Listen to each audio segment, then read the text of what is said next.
berbincang dengan Bapak Budi Hendrawan ya, sebagai PLT Kepala Dinas Kesehatan Kota Banjar.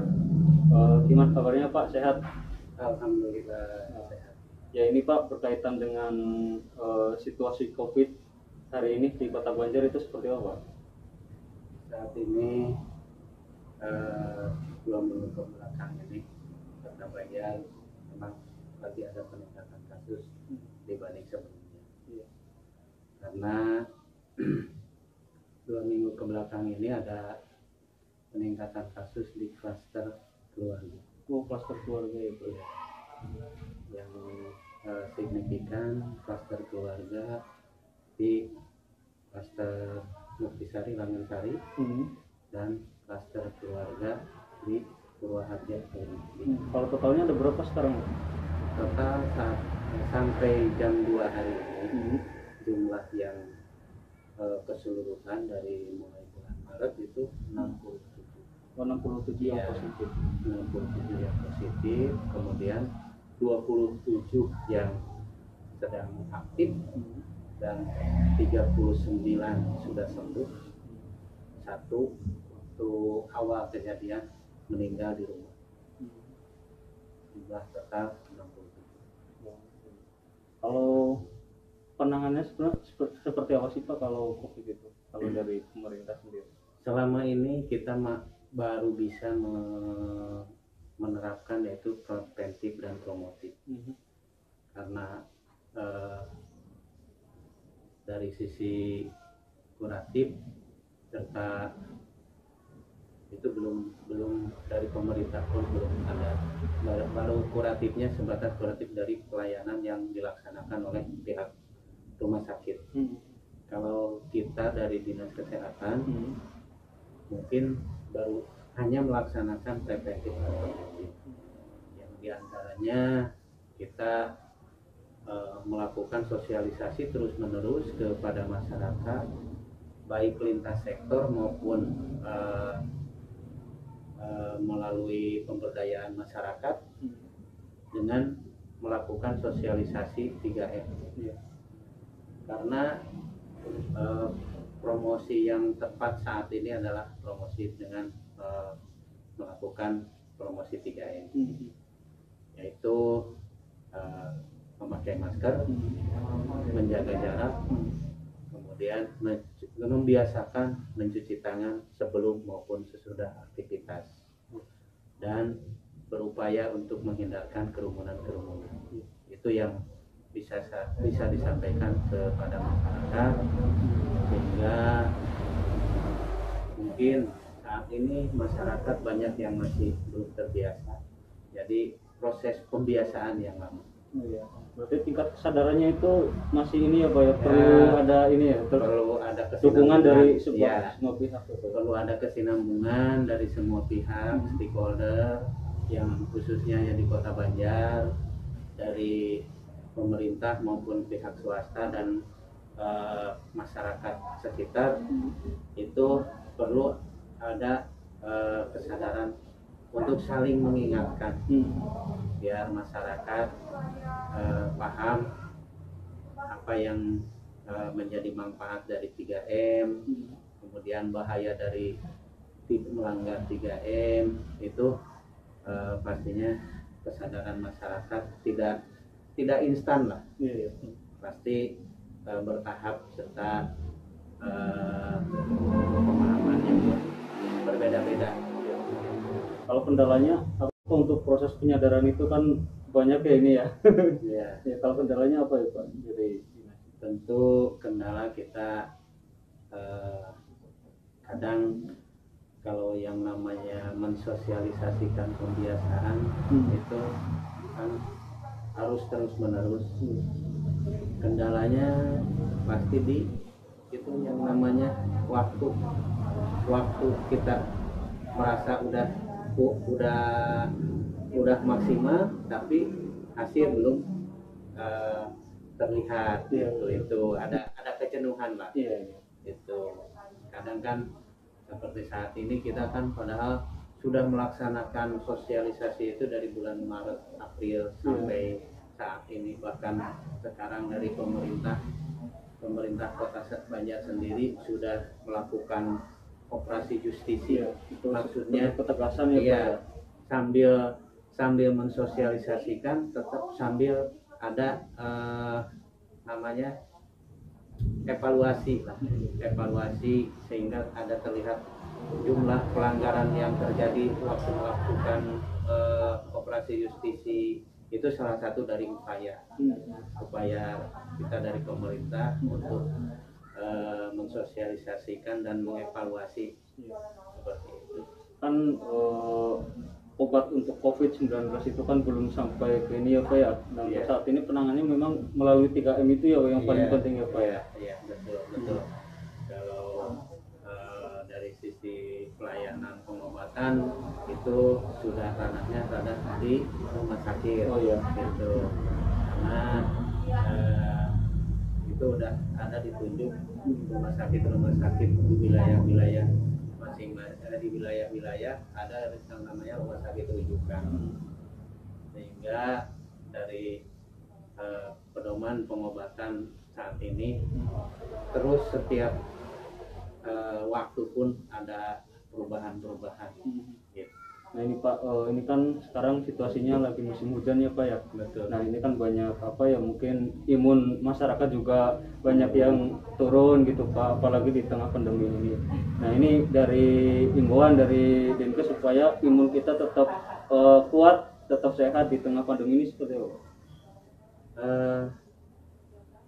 Harapan dan himbauan dari kami khususnya dinas kesehatan, jaga kondisi, kemudian aktivitas, biasakan ada aktivitas sehari-hari untuk adanya pembakaran di tubuh, kemudian makan bergizi, ya, makanan bergizi dan seimbang, itu yang harus dipertahankan, karena dengan makan gizi yang seimbang, kebutuhan tubuh akan terimbangi, ditambah lagi dengan adanya gerakan aktivitas gitu. Biasakan aktivitas minimal 30 menit per hari pagi dan 30 menit itu untuk menyegarkan tubuhnya. Ini terakhir Pak, ini harapan dari Bapak selaku dari perwakilan dari pemerintah dan juga dari mungkin tenaga kesehatan juga kan yang melingkup itu ya Pak. Ini harapannya berkaitan dengan COVID supaya COVID ini cepat selesai di Kota Banjar khususnya atau di Indonesia ini seperti apa Pak?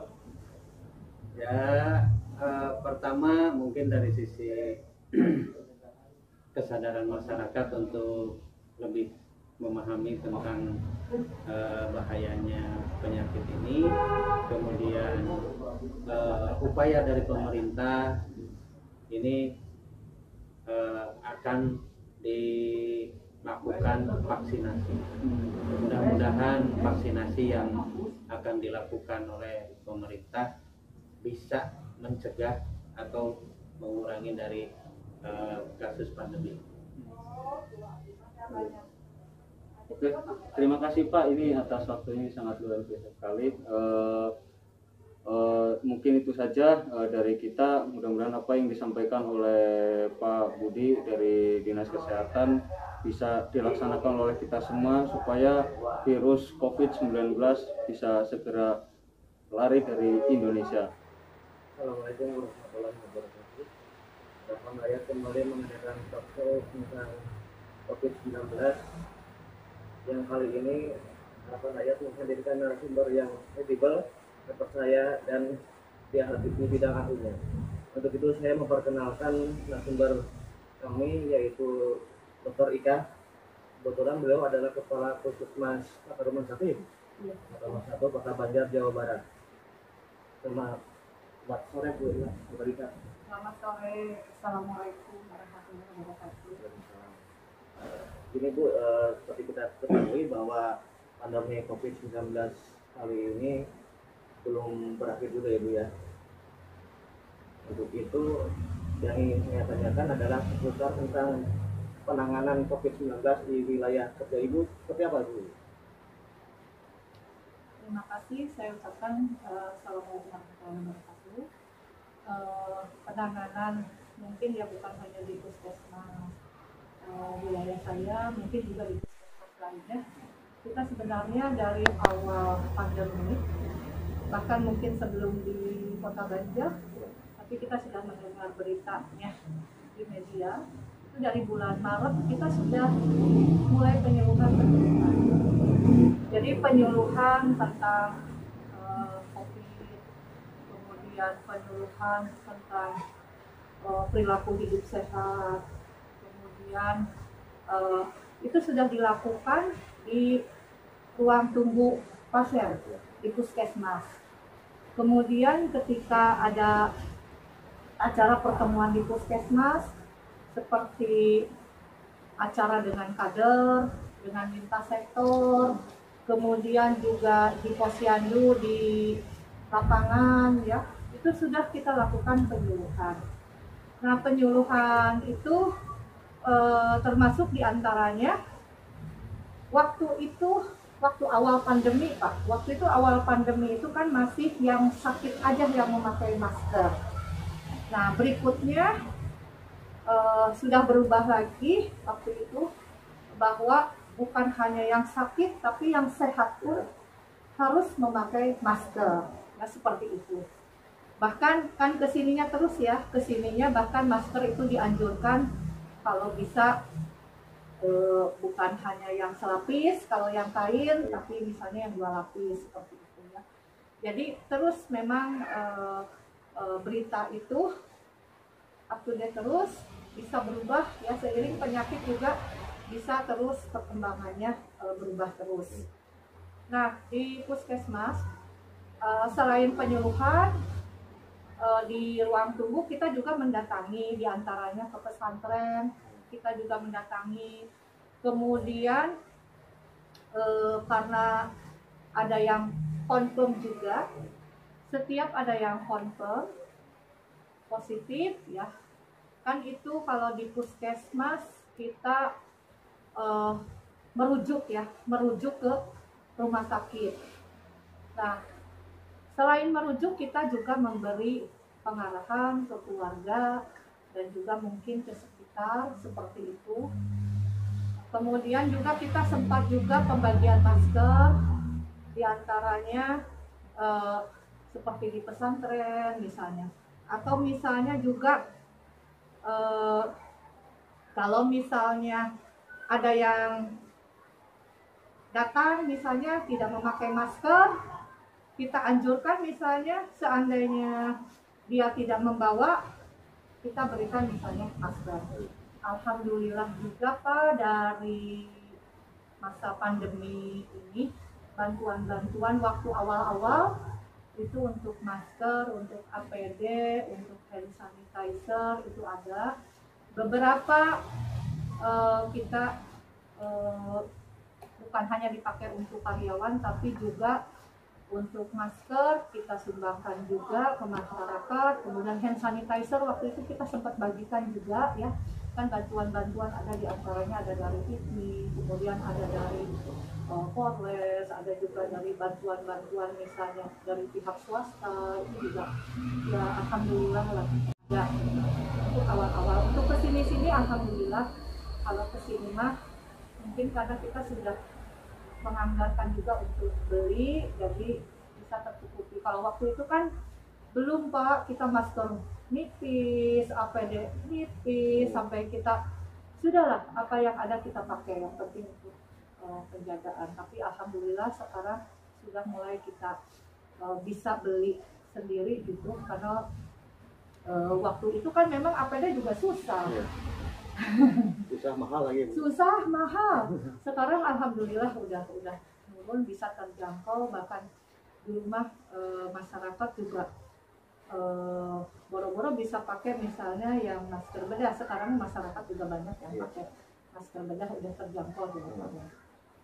Di antaranya itu, terus kita juga ya sosialisasi itu bisa dalam video. bisa dalam penyuluhan secara langsung, bisa kita juga ke lapangan, saat ke lapangan, bisa juga misalnya dalam pertemuan kita sampaikan untuk misalnya yang ikut dalam pertemuan itu menyampaikan lagi ke masyarakat, misalnya kadernya menyampaikan lagi. Dalam hal pertemuan kadang tidak hanya pertemuan khusus COVID, tidak, tapi setiap pertemuan apapun kita selesaikan, kita sampaikan pesan-pesan untuk menghindari COVID-19. Seperti kita ketahui bahwa salah satu slogan Satgas Nasional itu kan tentang ingat pesan Ibu 3M, Bu, ya? Iya. Memakai masker, menjaga jarak, dan mencuci tangan pakai sabun. Iya. Sebenarnya apa manfaat dari 3M itu sendiri, Bu? Ya, 3M ya, memakai masker. Memakai masker itu kan otomatis melindungi kita, yang memakai masker juga melindungi orang lain yang berhadapan dengan kita. Kalau misalnya dua-duanya memakai masker, itu kan secara tidak langsung udah menghindari penularan. Kita salah satunya mungkin yang terkena, atau misalnya kan kita bukan hanya virus COVID-19 aja ya. Jadi tidak menutup kemungkinan virus yang lainnya juga gitu. Jadi itu. Kemudian juga mencuci tangan. Mencuci tangan kita kan udah membersihkan tangan kita, di mana kita tidak yakin kan, mungkin kita habis memegang gagang pintu, habis bersalaman. Nah, dengan adanya pandemi ini kita udah ingin jangan bersalaman dulu. Tapi tetap kan kita mungkin masih menyentuh benda-benda yang tidak diyakini apakah benda itu bersih atau enggak. Mungkin HP, mungkin misalnya tas yang sering ini kan jarang HP, mungkin orang rutin membersihkan HP, membersihkan tas gitu ya, jaket atau gagang motor, setir mobil gitu ya. Jadi atau gagang pintu dimanapun berada kan itu pasti gagang pintu dipegang semua orang. Jadi itu untuk yang misalnya tangan ya. Kemudian juga menjaga jarak. Kalau kita masih berkerumun misalnya ya, otomatis kan kalau kita menjaga jarak ya minimal kan ada jarak tertentu sehingga kita tidak bersentuhan langsung. Tapi kalau misalnya berkerumun itu banyak macamnya. Olahraga bisa juga berkerumun. Kalau kita olahraganya di tempat yang padat, atau misalnya di suatu acara misalnya hajatan, pengajian, atau misalnya apapun ya, atau misalnya kegiatan ibadah yang lain, bukan hanya ibadah muslim aja, yang non muslim juga misalnya yang sifatnya berkerumun semua ya. Atau misalnya di pasar yang sifatnya berkerumun, toko yang sifatnya berkerumun, atau apapun kegiatan yang sifatnya berkerumun tanpa menjaga jarak. Nah itu juga kita harus waspada. Makanya kalau kira-kira yang di tempat-tempat yang antriannya banyak, fasilitas umum atau publik, bagusnya kayak kursi dikasih berjarak gitu ya. Antrian dimanapun yang sifatnya area publik, jadi ada jarak. Mungkin itu mungkin bisa saja udah dijaga itu masih tetap terjadi, tapi minimal kita sudah berusaha. Ya, minimal kita sudah berusaha dengan maksimal. Punten apalagi sekarang misalnya dengan sistem daring, itu mungkin dia kan upaya untuk maksimal di bidang pendidikan menghindari kerumunan. Ya, karena mungkin anak-anak betapa susah mungkin kalau misalnya secara langsung untuk dijaga tidak mencegah berkerumun, makanya mungkin dengan cara daring. Mudah-mudahan Desember ini istilahnya mereda, walaupun sampai kini kenyataannya ya masih nambah. Kalau di kota banyak. Seiring dengan pemeriksaannya juga mungkin kan sekarang pemeriksaan bisa lebih cepat. Ya. Karena kan sekarang pemeriksaan bisa lebih cepat, PCR-nya udah bisa dilaksanakan di rumah sakit umum Kota Banjar. Kalau dulu kan harus dikirim ke provinsi, ke Bandung, jadi proses agak lama. Sekarang kan dengan cepat pemeriksaan tiap hari bisa berlangsung, tapi ya dengan resiko jika ada positif juga penemuannya lebih cepat. Terus tentang terkait pemakaian masker kepada anak itu, Bu, minimal berapa tahun itu, Bu, untuk pemakaian masker anak, Bu? selama ini mungkin yang disampaikan itu 2 tahun ke atas sebaiknya memakai masker. Mungkin perkiraan kalau 2 tahun ke atas kan mungkin anak sudah bisa diajak bicara, anak sudah dianggap mengerti. Mungkin kalau kurang dari itu kadang anak kan merejel ya, istilah apa sih? Jadi nggak mau gitu kalau diinin, mungkin malah nangis, rewel. Terus mungkin kita juga nggak bisa komunikasi lebih jelas. Kalau 2 tahun mungkin masih bisa diajak komunikasi ya. Tapi ya juga harus diperhatikan juga, misalnya yang terpenting itu kalau anak kecil juga jangan dibawa ke tempat-tempat area publik yang tidak perlu lah ya. Jadi misalnya kalau memang ibunya mau ke pasar gitu, ya sebaiknya mungkin kalau bisa ada yang dititipin di rumah, dititipin dulu, ibunya pergi seperlunya ke pasar ya. Kecuali kalau misalnya ibunya memang kerja di pasar, artinya ya harus ada juga yang mengurus anak di rumah. Terus kalau misalnya mau berobat ya, ya istilahnya kalau si kecil nggak sakit, jangan dibawa ikut ke tempat berobat. Misalnya yang sakitnya misalnya kakaknya, si adiknya yang kecil dibawa juga. Dikhawatirkan si adiknya itu nanti malah terpapar di tempat tersebut. Atau misalnya mau belanja itu, misalnya mau belanja keperluan rumah tangga, kira-kira nggak perlu mah, cukuplah ibunya aja yang belanja atau bapaknya aja yang belanja, anak sebaiknya mending di rumah lah. Kalaupun misalnya dibawa jangan tempat yang umum yang tidak perlu, kecuali punten misalnya mungkin anak udah jenuh, bosen, pengen diajak keluar, cari tempat keluar yang memang jauh dari keramaian gitu, misalnya punten kalau ada yang, carilah spot-spot tertentu atau tempat-tempat tertentu yang anak nyaman tapi agak jauh dari kerumunan orang. Kan mungkin juga banyak juga tempat-tempat yang misalnya sejuk, adem tapi jauh dari kerumunan mungkin. Jadi jangan nyari yang rame-rame lah sekarang mah.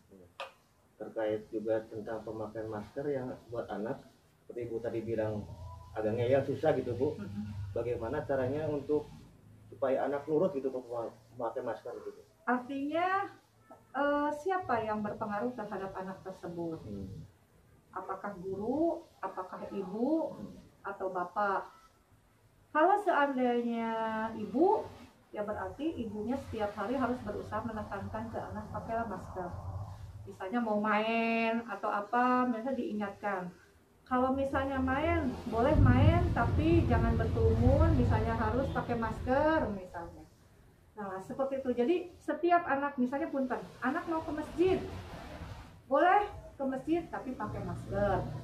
Anak misalnya, mau kerja kelompok misalnya, boleh pakai masker, boleh kerja kelompok tapi pakai masker. Jadi memang peran ibu, bukan hanya ibu atau bapak, tapi mungkin kalau yang lebih banyak di rumah kan biasanya ibu ya. Jadi jangan bosan-bosan untuk selalu mengingatkan anak pakai masker. Walaupun memang luar biasa ya untuk mengingatkan anak itu agak-agak susah gitu. Harus sabar ya Bu ya. Harus sabar, harus telaten, terus kita juga jangan bosan. Karena memang kalau misalnya mengingatkan anak sih bosan ya, karena terus menerus gitu. Tapi tetap kita ya, saya misalnya di satu sisi saya juga kan seorang ibu ya, jadi tetap kita tidak boleh bosan, bukan hanya anak, sama siapapun untuk selalu mengingatkan, apalagi anak kecil. Kalau misalnya anak kecil kan juga contoh dari ibu bapak. Kalau misalnya ibu bapaknya melanggar, punten, ibunya menyuruh anaknya pakai masker, tapi ibunya nggak pakai masker, ya anak nggak nurut. Jadi harus ada teladan dari ibu bapak. Kayak gini ya, anak jangan merokok, tapi bapaknya merokok, ya anak kan dapat teladan dari bapak. Masker juga seperti itu. Mungkin itu, terus juga mungkin maskernya dibikin nyaman, artinya maskernya yang nyaman. Atau misalnya kalau perlu maskernya dibikin yang lucu, misalnya anak sedang toko kartun gitu. cobalah pakai dengan misalnya maskernya yang membuat nyaman anak, yang lucu-lucu misalnya, sehingga anak tergerak untuk memakai itu. Kalau pakai masker itu, oh aku keren gitu. Misalnya pakai masker kartun atau masker tokoh idolanya anak, itu boleh. Jadi si anak punya semangat, oh aku mau. Atau maskernya pakai masker yang dipakai tokoh tertentu yang menjadi idolanya anak, itu mungkin juga bisa. Dan saya harap sih setiap di televisi juga harus juga mencerminkan itu ya. Jadi di televisi itu justru model punten ya, mungkin sinetron atau film, sebaiknya ada contoh memakai masker, sehingga anak itu merasa jangan justru malah di film-film tertentu nggak memakai masker seolah-olah ini bukan saat pandemi, jadi anak sih itu juga nggak. Tapi kalau di TV banyak misalnya film-film yang menggambarkan film-film tersebut dengan ceritanya memakai masker, kan jadi terbiasa. Anak itu jadi terbiasa. Sekarang kan kita lihat film-film kadang nggak mencerminkan suasana pandemi. Sebaiknya mulai dibikin film-film pada masa pandemi lah, gitu. Jadi supaya ada rangsangan buat masyarakat bahwa memang itu benar gitu. Bukan hoax ya Bu? Bukan hoax. Bukan hoax, berita meninggalkan tetap masih ada. Yang terakhir Bu, tentang saran, himbauan dan masukan buat masyarakat untuk mencegah penularan COVID-19 itu gimana? Yang pertama, tanamkan di diri kita bahwa setiap penyakit itu, yang pertama, insya Allah pasti Allah akan memberikan obatnya. Yang kedua, insya Allah kita pasti bisa menghindarinya. Walaupun mungkin semua namanya penyakit awal-awal kan mungkin pasti orang mungkin belum tahu apa yang harus dilakukan. Tapi seiring berjalannya waktu, sekarang orang kan mulai kenal COVID seperti apa, menghindarinya seperti gimana. Insya Allah mudah-mudahan yang pertama kita 3M itu laksanakan. Protokol kesehatan tetap dijaga. Walaupun kasusnya nanti menurun, sebaiknya protokol kesehatan tetap diteruskan dulu sampai benar-benar kasus nanti nggak ada. Ya walaupun mungkin pasti ada 1-2, tapi tetap kita jaga. Itu ya 3M dijaga. Terus juga selain 3M, masyarakat harus tetap ditanamkan PHBS, perilaku hidup bersih sehat. Itu laksanakan. Kalau sebenarnya 3M itu kalau perilaku hidup bersih sehat dijalankan ya sudah ada di situ. Ya sudah ada di situ. Artinya 3M disertai PHBS otomatis bukan hanya punten ya. 3M itu kan memakai masker, menjaga jarak, mencuci tangan. Tapi PHBS ada yang lain-lainnya juga. Bisa lebih lengkap. Misalnya harus makan sayur buah tiap hari. Artinya kita kan menjaga makanannya, menjaga imunnya. Kemudian harus aktivitas fisik. Artinya bisa olahraga, bisa aktivitas fisik apapun. Berarti kita jangan malas gitu. Terus kayak kan bayi harus ditimbang setiap harus diberikan ditimbang setiap bulan kayak gitu kan. Istilahnya kayak balita harus ditimbang setiap bulan gitu ya. Walaupun sekarang misalnya masa pandemi, penimbangan kan bisa berlaku setiap bulan, bisa dari rumah ke rumah, bisa di rumah sendiri, penting ada pelaporannya seperti itu. Itu maksudnya apa? Apakah nanti bayinya atau balitanya gizi buruk atau gizinya bagus, kan memantau perkembangan dan lain-lain ya, dan lain-lain banyak, ada 10 ya indikator itu. Jadi bukan hanya 3M tapi PHBS dijaga ya, seperti itu. Terima kasih Bu atas masukannya. Pembahasan tentang COVID cukup menarik juga Bu.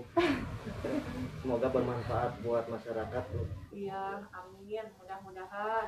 Dan jangan bosan, masyarakat dihimbau jangan bosan gitu ya. Mari sama-sama, karena kalau misalnya nakes aja yang menghimbau, tapi masyarakatnya tidak peduli, ya sama artinya bohong. Kita butuh kerjasama semua, media media jelas kan sebagai corong buat masyarakat, orang kesehatan jelas secara pengobatan, penyuluhan dan sebagainya juga, kemudian imunisasi kalau memang sudah ada dan aman ya.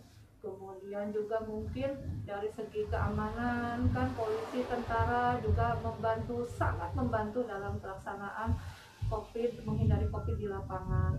Kemudian lintas sektor segala macam ya, dari mulai bahkan tokoh-tokoh RT, RW, kepala desa, lurah dan sebagainya, serta sampai ke atas ya, mungkin camat sampai wali kota, kapolres dan sebagainya, itu semua benar-benar butuh kerjasama semua. Terima kasih ya Bu ya atas waktunya. Enggak. Demikian talk show dengan Dr. Ika. Semoga apa yang disampaikannya bisa menjadi masukan dan menjadi lebih sadar untuk menerapkan protokol kesehatan. Dan jangan lupa selalu ingat pesan Ibu 3M, memakai masker, mencuci tangan pakai sabun, menjaga jarak, jangan kendor. Wassalamualaikum warahmatullahi wabarakatuh. Waalaikumsalam warahmatullahi wabarakatuh.